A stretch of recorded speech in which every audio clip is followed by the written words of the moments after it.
Welcome. Today I'm going to be sharing a different kind of crafted project with you. I haven't been doing much journal making stuff because I've been focused on Halloween, and I always like making something for Halloween, and so this year, as part of my costume, I've made this headpiece. Now,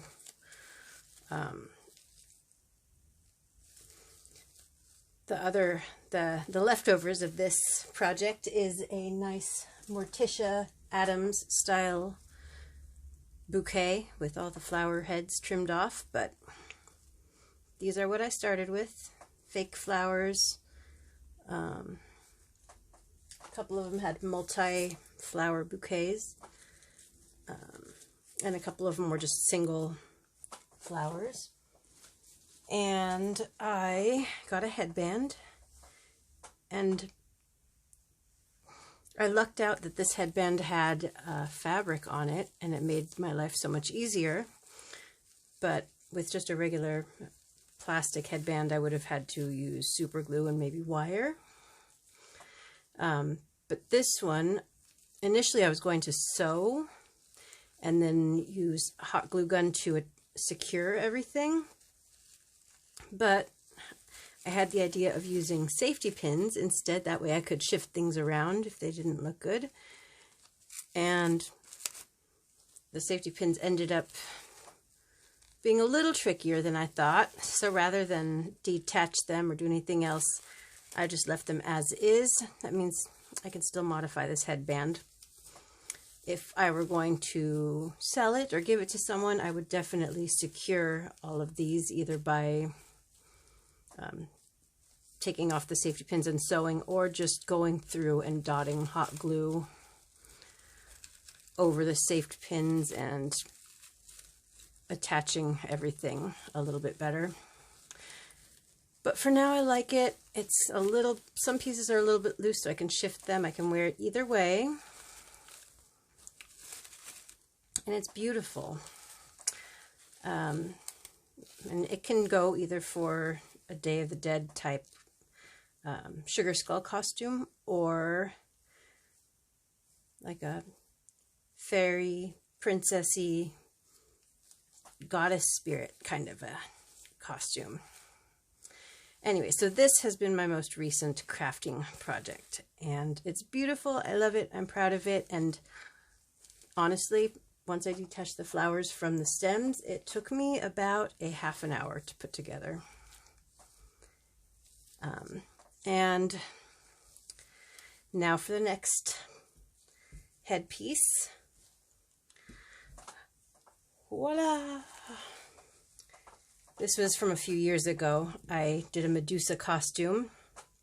This one was a lot more problematic because these snakes are heavy. And also, they don't take paint well. You can see the paint is still coming off from the back of these here. It looks like a hot mess from the back.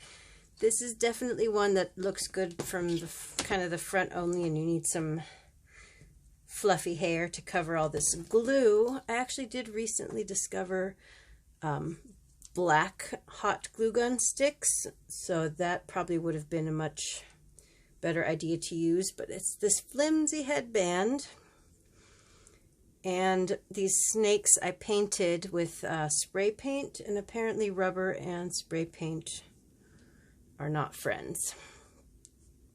So,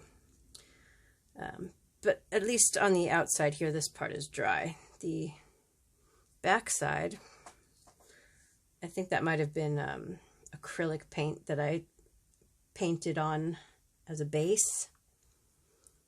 So don't use acrylic paint on the rubber snakes.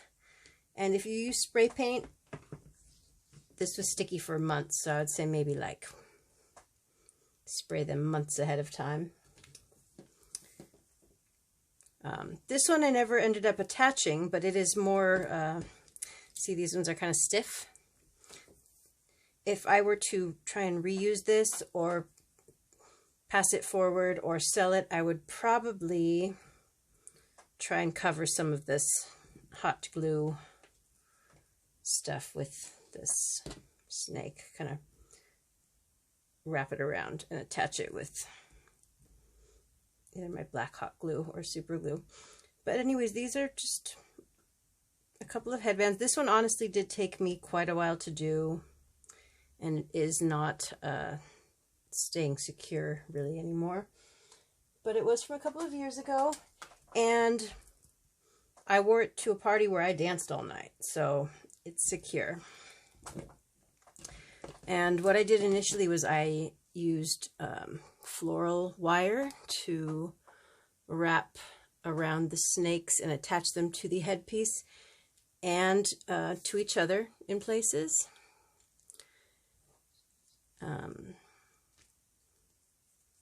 After the snakes had been painted and dried. And it was so much fun, this costume. I actually went to the thrift store looking for a dress, and they had a dress that was labeled Medusa from, I guess it used to be at a costume rental place.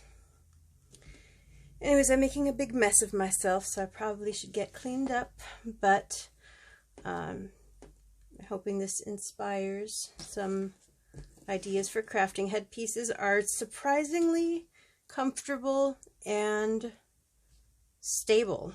This stayed on my head while I walked around, danced, I was camping. It doesn't look like it would be that sturdy, but it lasted through the event, and it's still here in all of its sticky painty glory. If anybody has ideas on painting rubber that doesn't end up sticky and tacky forever, I would value that input. But for now, that's all I have to share today. My other costumes that I've made are not quite going to fit on this small table, so maybe I'll figure out a way to share them another time. Anyways, thank you for watching. Happy crafting.